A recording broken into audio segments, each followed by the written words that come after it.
I believe that within the next 5 years, I'm hoping 5 years, and I'm thinking 5 years because after that just seems a little bit too long, a little bit too obnoxious. But I'm thinking, around a 5 year timeline, we are going to start getting rid of phones. We're going to start getting rid of this thing that we have to carry around and keep with us all the time, at least this rectangle that we have to keep in our pocket. We're going to have something that is much more accessible, much more functionable. I think probably soon we're going to have another type of interface with us. Now, I think, end state, it's something in our brain. I think it's something that's totally merged with our biology within us. But I think that this phone, I just don't think that it is.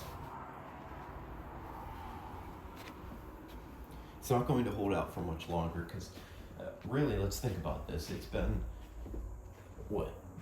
I'm filming on the iPhone 16. So we've made 16 iterations of iPhone, of the phone, the handheld phone, the iPhone, the smartphone. It's not going anywhere. It can't go anywhere. It can only do so much in this state, this interface that we use. Now, Meta and a bunch of different other companies have been investing a lot of money into a different kind of interface. And now, you might say this is kind of ridiculous, this hasn't worked, it's not going to work, but VR or AR, augmented reality, glasses, right here, sitting right here. Now, this phone, it can't project anything on your eyesight. It can't do anything like that. It cannot augment what we're seeing. Now, imagine if we could fit everything that's on this phone. So we have the camera, we have the visual screen that we can look at and watch. We have call, we have all this, we have all that. Now, everything that you do, you can, on an iPhone, you can do on one of these things eventually. The technology has to be getting somewhere. Now, I get it's kind of hard to fit all the hardware, into glasses that look seamless and nice, and don't look like a big brick on your head. And also, material science. What are they going to use for the screen? What are they going to use for that? But it may not be that form specifically, but we are going to have a different interface that we use all the time other than this, because I look and I think and I imagine 20 years into the future walking around with this rectangle is going to be very, very primitive. It's going to be very restricted and limited. We're just not going to need this. Now, maybe there's some huge breakthrough with Neuralink and we're able to figure out this and figure out that, but I think that is just a much, much longer timeline.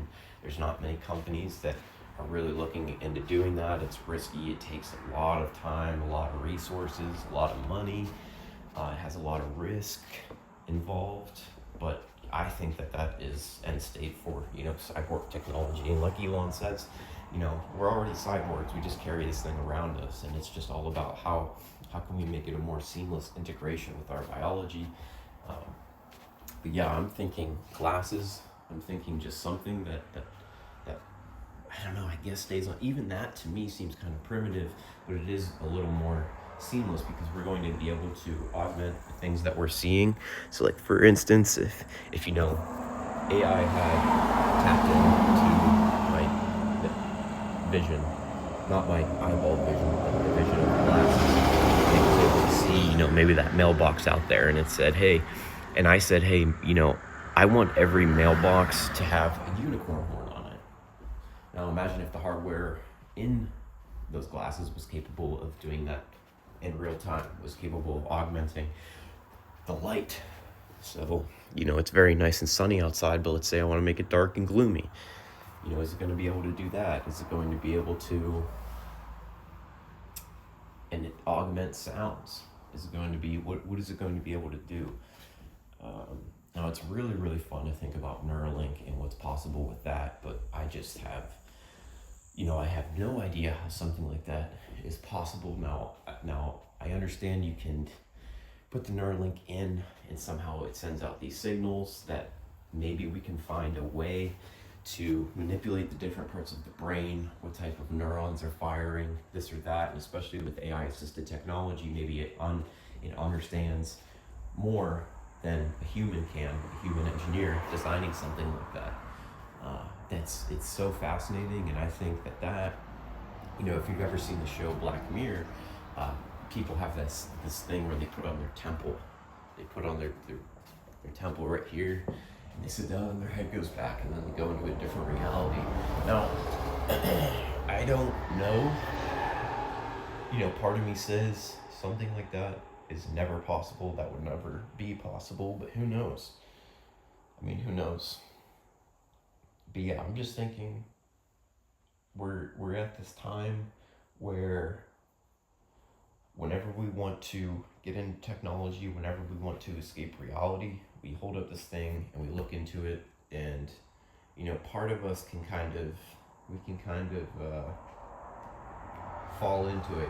If you're watching something on a TV, sometimes you really feel like you're a part of it. But as technology goes on, there has to be something. There has to be something ahead that is revolutionary, that changes that, so that you really are a part of something, so that you may be able to manifest your own realities or do things like that. Now, that's a whole other conversation about what the world is like, that what the world is like with that, different kinds of philosophical questions, as well as the great filter theory. But yeah.